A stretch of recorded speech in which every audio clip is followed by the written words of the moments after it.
starting actually. Write it down. 7:30, OTB AM, Friday morning. Good morning to you, wherever it is you are at. We have an absolutely stacked show with a stacked lineup for you this morning. Johnny Ward, good morning to you. Very good morning, Adrian. Second morning running. Yeah, slight apologies. I was at Kilbeggan last night, so I missed your local track. I missed the absolute mess.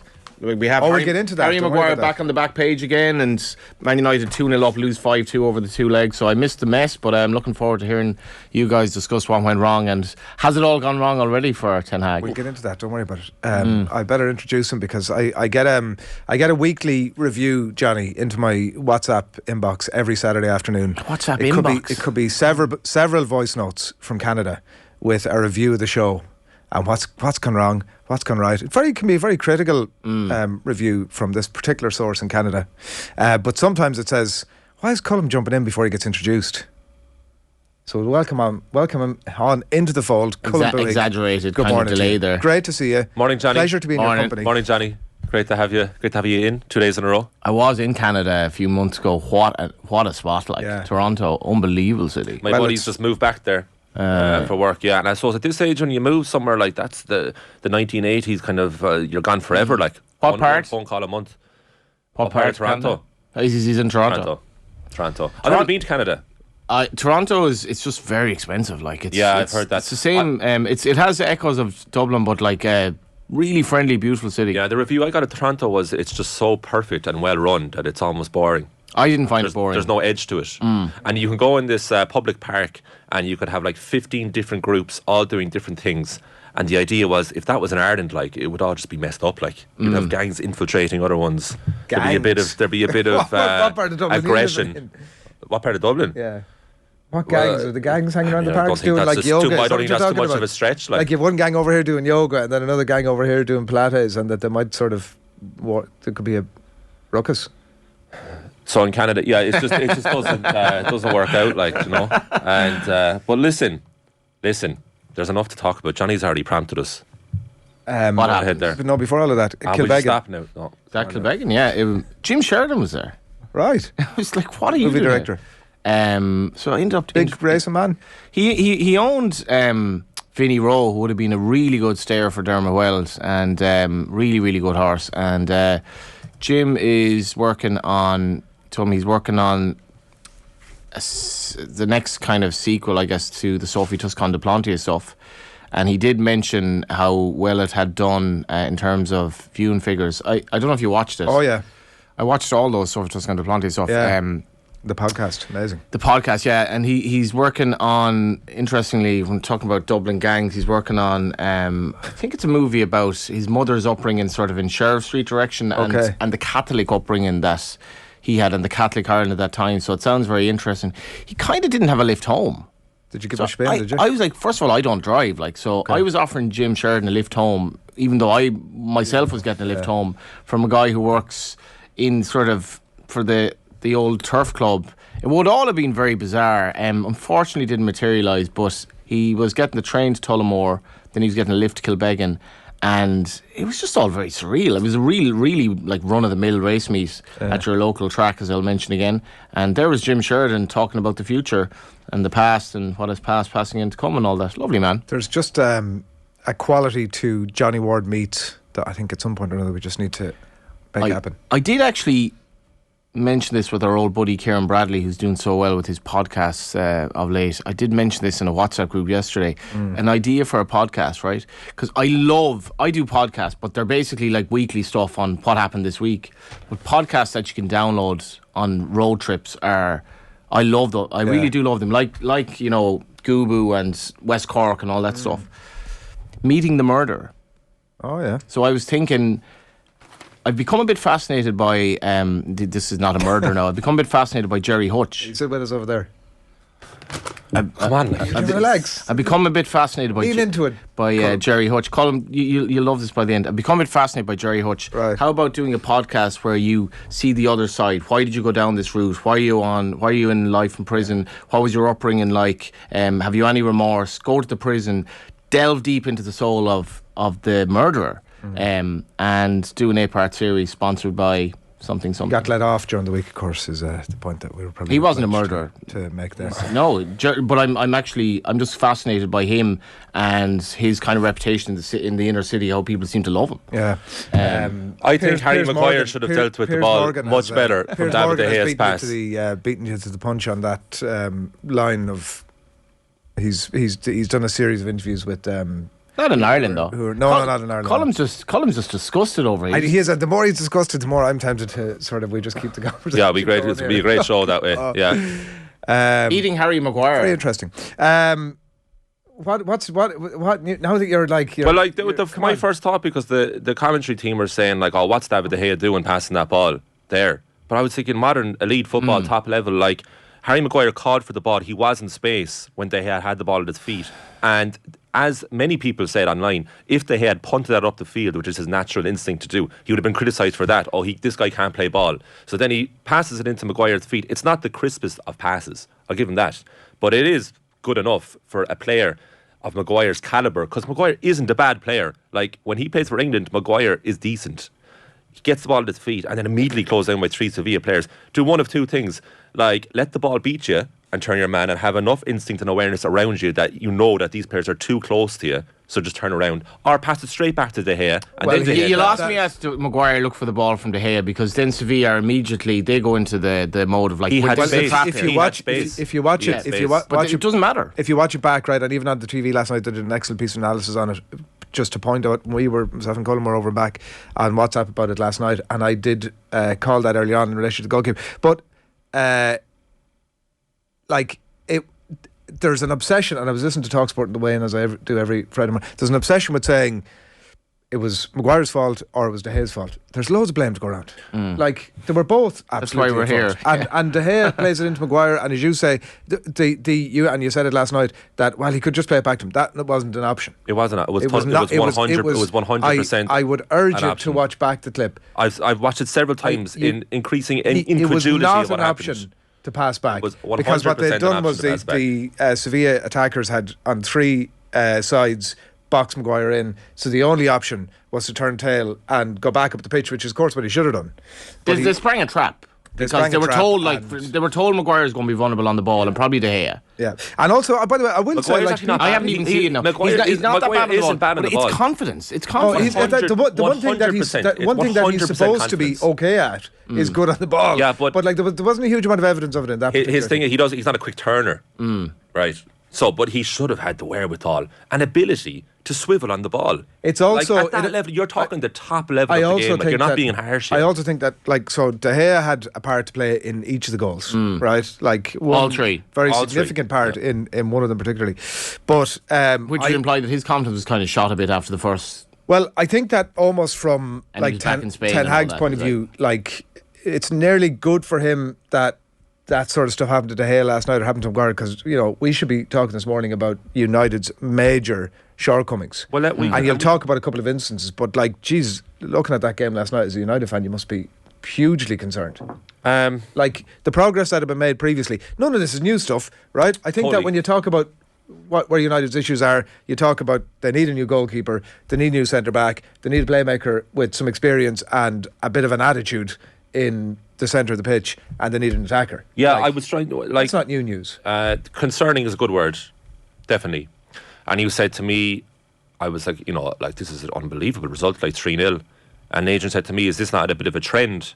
Obviously, the instant reaction for me was like, what are you talking about? But then I was thinking, yeah, quite possibly. So the problem, I think, for Manchester United this season is that they peaked on the 26th of February, the Carabao Cup final. The very comfortable victory over Newcastle, but really good. They need that triangle of Casemiro in front, and behind him Varane and Martinez. And I was like, wow, this is the strongest Manchester United's core has been since probably the last great Alex Ferguson side in 2008-9. Really, really strong core of the team. And I was like, the future's bright. They actually won the next few games afterwards, but then the Liverpool and the deal happened in Anfield 7-0. Newcastle away a few weeks ago, Luke Shaw came out, and his body language was the first real concern for me. Not the 7-0 at Anfield. Luke Shaw saying, we just didn't show up. The attitude was off. I don't know what happened. And we need to be better. And that's exactly what was said numerous times in the last decade since Alex Ferguson left. What's wrong? He's just showing me a still. Lara has very helpfully dropped the still into our teams group here, and the pass back to De Gea was not an option. Okay, pass back was on. But the point is that I've seen it loads of times. That was going, Colin, what are you talking about? I've sympathy for Maguire collecting the ball in that situation, actually, because one mistake and you're in massive trouble. You just flip it and go back up the pitch, right? That's what most footballers do. But at the same time, when I say there's a bit of blame to go out, there's a bit of blame for De Gea, because I would say he knows who he's passing it to. This guy's not a player who's full of confidence. I would be thinking Maguire. De Gea's vision. Maguire's free. We have this aerial view of everything that's happening. I know, but it's not like he knows he's not passing the ball to Rio Ferdinand. Right? He knows he's in front of him. Into this, I have to say, as a goalkeeper, you're aware of the players that are around you at any given time. People choose to play passes at any given moment based on what they think at that time is the best option. You often see players refusing to pass to this player over here because they've obviously made up their mind that that's not the best thing for the team. Maguire's free, so in De Gea's head, Maguire's free, and then the right back is also free, so wan-bissaka is the next option. So in De Gea's head, he's playing a triangle to get out. That still there doesn't quite feature the other... No, he's coming in from the right-hand side. The thing about Maguire is, it's like in life, if you have any confidence issues in terms of something that's happening, the slightest delay in your thought process there, he's in massive trouble, because the press is so, at the top level now, the press is so high and so aggressive that you just can't make a mistake, and Maguire's just still prone to that, because I think and I would have something. I don't think he should really be, and again I'm looking at it still, I don't think he should really be passing the ball in that area. It's in some ways this still is slightly deceptive in that the shape of three doesn't become fully clear to until he gets small. Until De Gea passes. Do you think that De Gea shouldn't have passed that ball to anyone?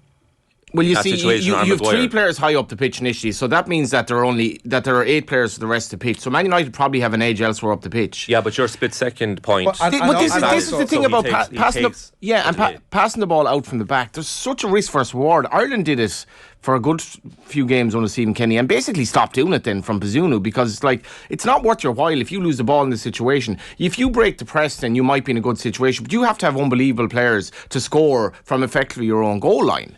You know what I mean? And if you lose the ball, you're screwed. The Maguire confidence issue, I think, is definitely prevalent. It's so easy to cast this guy aside as being a complete donkey, in a waste of space, and he's one of the worst players that's ever represented Manchester United. He's had an awful time of it since he signed. It's not even 4 years since he joined the club. I feel terrible and there's the best bits collated of his mistakes, and I agree with you. I feel really sorry for him, because Maguire earned that big money move to Manchester United. It wasn't like he was a no-hoper who won the lottery. No, he was really, really good for Hull and Leicester. It's easy to forget. And for England, when they got to the Euros final, England, and he was very good in defence, right? Buried his penalty in the shootout. One of the best penalties I've ever seen. The England stuff I find a bit of a misnomer, I have to say, because he raises his game.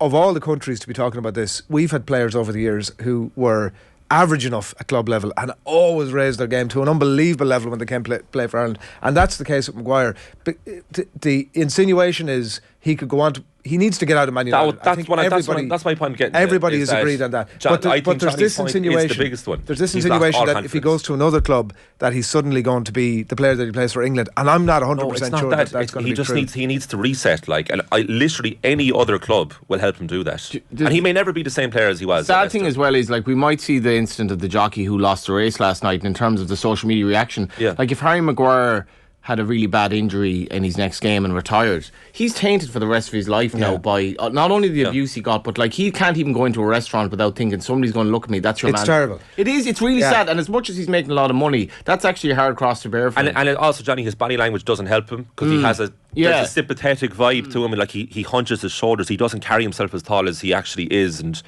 he kind of wears the mistake on his face. Yeah. But a fine defender on his day, and we were talking about this last week, Adrian. Dave McIntyre pointed out in commentary that the last 10 starts that Maguire had for United, they won the game. They had 5 clean sheets in a row in his last 5. So again, he's not even had a dreadful season. It's not nowhere near as bad as it was last season. But I feel bad for him. But the overall points are, the Luke Shaw interview after Newcastle concerned me, because he was like, oh, this is kind of the culture of the club. And Christian Eriksen spoke with BT Sport last night. Now, Eriksen wasn't fit to play, and United really missed Bruno Fernandes in midfield last night, as well as Varane Martinez at the back. Fernandes was a big loss. I don't know what the omission story with Fred is. That I don't know why Fred suddenly isn't playing that much. I know maybe he's not fit enough, but that was a strange decision, because with Fernandes somebody out, in there with a bit of physicality, you still don't play Fred, because Sabitzer is a bitty player. he's decent, but I don't know if he's the answer. And if United didn't sign him permanently in the twice. summer, he's a goal scoring midfielder, but they're playing him in the Fred role. And even then, when he's a goal scoring midfielder, he doesn't massively contribute to the overall play. So if United didn't sign him permanently in the summer, that wouldn't be a bad thing. So Ericsson talked to BT Sport last night, was kind of like, we just didn't play well tonight, and it was kind of very political, the answer. And the question to him was like, was the attitude off? Did you not try? And he was like, oh no, I wouldn't say that. But there was no emotion, it was like, oh no, of course we tried very hard, but we just weren't very good today.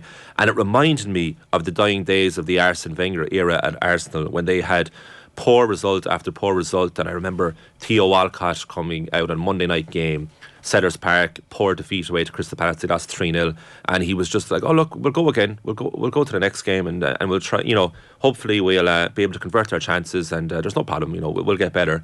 And I've heard United players say that so often in the last decade, and I'd say Eric Ten Hag is realising that there's a far larger cultural reboot required here than I initially thought. Do you know their next 3 league games, the first 3 quarters of the season was actually very positive outside of the first 2 games. The next 3 league games, like they've Brighton, obviously, that was the game that Dan, our erstwhile friend, had booked to go to see Evan Ferguson, and of course, but maybe then, because their next 3 league games are Spurs away, Villa at home, and then Brighton away, followed by West Ham away. There's actually a very realistic chance that they might wobble in that top 4 battle now. None of those games are easy games for United, certainly on the basis of last night. You'd argue that there's no real easy game for United at the moment, because they've returned to inconsistency, and you don't know what you're going to get with it. But at the other look, if you want to look at the overall season, like, United are a point better off already. It's good this season in the Premier League. Hold on, they're a point better off already this season than they were in the whole of last season, and that's 8 games to go. And they have a trophy. 59 points from 30 is good when you've teams like Man City in the league. It's actually good. They've won the League Cup, and they're on the cusp of getting to another final this weekend. They're probably going to finish top 4. If they finish top 4, it's good. From where they've come from, it's good season. The problem, Johnny, they've pocketed it with disastrous results. So there's last night, Newcastle away, Anfield. a couple of weeks ago, Anfield, the first 2 games of the season, Brighton and Brentford, and they're almost the standout moments of the season, even though it's overall been a very positive campaign. Brian says, Colm, it was a pressing trap. De Gea has to have the awareness of that. I really You don't like really that comment? don't think that's questioning your football. No. I would. I'm surprised that so many people are criticising De Gea for a very simple pass to a free man. Bohemian 29 says, whose tea is made with Colm's tears this morning? It's Brayburn. Good morning to you, Bohemian. Brian's wondering if Shane's gone into hiding. Are United still having a better season than Arsenal? Shane's gone off the Crucible. He's gone off to the Crucible, yeah. Yeah, he's a very rounded man, Shane. Like, he's interested in a lot of different kind of peripheral sports, isn't he? Peripheral sports, exactly. We have a message football, from snooker. Vinnie Perth, who's listening to the show. Yeah. Can I read it out? Of course you can. Sure, it's your show. Yes, Vinny can I read this out, Vinny? Get in touch right now. Maguire, when he played for Leicester, played maybe 10 yards deeper. So most things were in front of him. He would have had to play a certain style if he moved to get back to his best. Love your defending of him. I'm actually only reading this as I go, so I didn't edit this before. And love your defending of him. He's an excellent player. Now, you actually would not disagree that he's a poor player or anything like that. You think he's an okay player, do you, Maguire? 100% And sure. you? You can't have had the career that he's had without being an okay player. Yeah. But there are a series of factors at the minute that means he just needs to get out of there. I'm sure, do you know what I believe is the reality? And who am I to question what Vinnie Perth has to say? But we don't actually know how good Harry Maguire 2023 is. Or how good or how bad he is. That's true, yeah. Well, there's such a big narrative around him, isn't there, and a big cloud that They also you lost almost by can't 3 judge goals, him objectively. They lost by 3 goals and Totally. 2 goals And actually, up. sorry, that's the thing. As I was commenting about this yesterday, that we kind of have this obsession of honing in on 1 point in a game, like the handball, and this is like 1 point in the game where De Gea passes the ball to Maguire, and was it the right thing to do? But the agents already said, the more concerning aspect is the overall display from Manchester United, who were insipid. Trent Alexander-Arnold has made unbelievable mistakes all season, in possession, out of possession, and peppered with some amazing play as well, and it doesn't get focused on as much. Every Maguire mistake just seems to be pounced on. He's an easy thing to target as well. I do feel sorry for him in that regard. Fountainstown Forlan says, lads, get Johnny on the quiz today. Even he's better than Adrian. which is an awful insult to you, Johnny. Well, it's an awful insult to you, and I'm not even sure I am actually better than you, and I don't know how bad you are, but I'm probably worse. Yeah. I have another comment here from Stephen Gormley, fan of the show. Maguire's body shape for receiving the ball was totally wrong. Yeah, William Doyle says De Gea often gives that pass to Martinez like this, and there isn't a problem. And Brian says, how could he pass it back to De Gea? The back pass was blocked, which I think in hindsight now you have to accept was the case. No, I think I have no problem with De Gea's choice to pass it out to Maguire. But there was only, out of the 4 possible options, only one was open. He was open when De Gea had the ball. Maguire was totally open. Slipped the ball into Maguire. I would absolutely acknowledge that De Gea's pass could have been crisper, but Maguire should have dealt with that pass. Sorry to repeat it, but it's the very highest level of the game. Bit of blame for everybody to go around Colm. Totally. But I don't understand why or how everyone jumped on De Gea. Yeah. There we go. Yeah, okay. There are an awful lot of comments coming in about this, and people are exercised by it. And we might have to come back to it. How they respond now in the league will be compelling, because they're in a great position for the top 4, but they could blow it. Yeah. Oh yeah, They really on the could evidence blow last it. night, who knows what happens. You're watching, it's gone 10 to 8. You're watching OTB AM with Gillette Labs. Get the ultimate shaver, your money back. Neon Night edition is available now. Here's what's coming up on the show for you this morning. It's Johnny and myself right through until 10 o'clock. We'll have Ronan O'Gara in just a couple of moments' time from La Rochelle.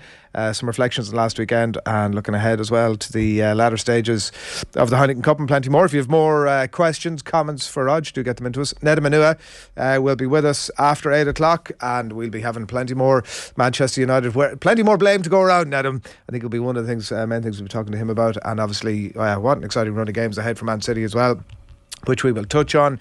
GA rider Maurice Brosnan will be with us at 8:30. Another interesting weekend of Gaelic football. Anna Capeless at 10 to 9 on Ireland v England this weekend. We'll have a Friday Fire Pit for you at 9:10. So if you've any, what are we discussing on the Fire Pit? We'd like to give people a bit of a nod on this. Yeah, well, we didn't get into the Arsenal video that went viral there during the week with the young fan and the players. We'll talk about that, and then kind of the overall online abuse that seems so prevalent and increasingly so in sport and in society, I suppose, as a whole. Yesterday, myself, Johnny and Shane posited the position that is the League of Ireland cool? And then that can lend itself into thinking, who for you, cool sports people? Who do you admire? Who do you like the cut of the jib of? And the opposite, who do you not admire? So a few things there. And the rest then is to your own creativity, improvisational skills, and just enjoy it. Now, Johnny, Jack Byrne, is he going to go? Yeah, it looks like Rovers have decided that short of getting a fortune for him, that they could do with Jack for their bid to get back to probably the Conference League group stages realistically. And initially the offer from Charlotte, they increased it a lot. I think there was, a ballpark figure of bandied about of about $500,000. The way Jack is playing for Shamrock Rovers this season, his stats are off the charts, and sometimes it's, as much as he's a playmaker, sometimes it's not even that obvious how off the charts his stats are relative to everyone else in the league. Now Rovers have so many ball players. I think Vinny said yesterday they'd still win the league by 10 points. Maybe they would, maybe they wouldn't. But in Europe, and also Jack's quality at set pieces is so good. Like he's world class delivery at set pieces, 100%. I think Shamrock Rovers, Adrian, you were sort of saying that.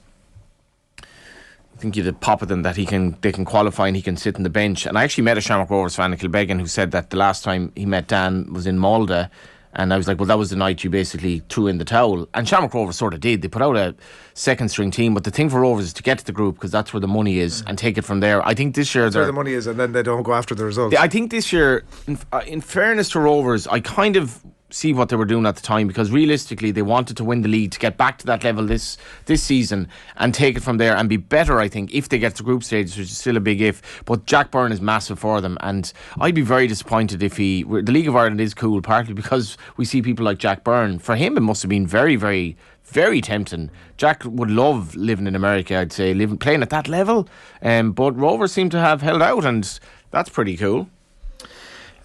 We'll have much more chat on that. And Colm, thanks a million for coming in. You'll be back to us later on. It's been a real pleasure. Had your reluctance to talk to us there, to engage. Threw the toys out of the proverbial. Didn't he? I can't. If I went along with that, I wouldn't see the show wouldn't be on the road. Like, you know, you gotta. Someone has to keep it going. And speaking of,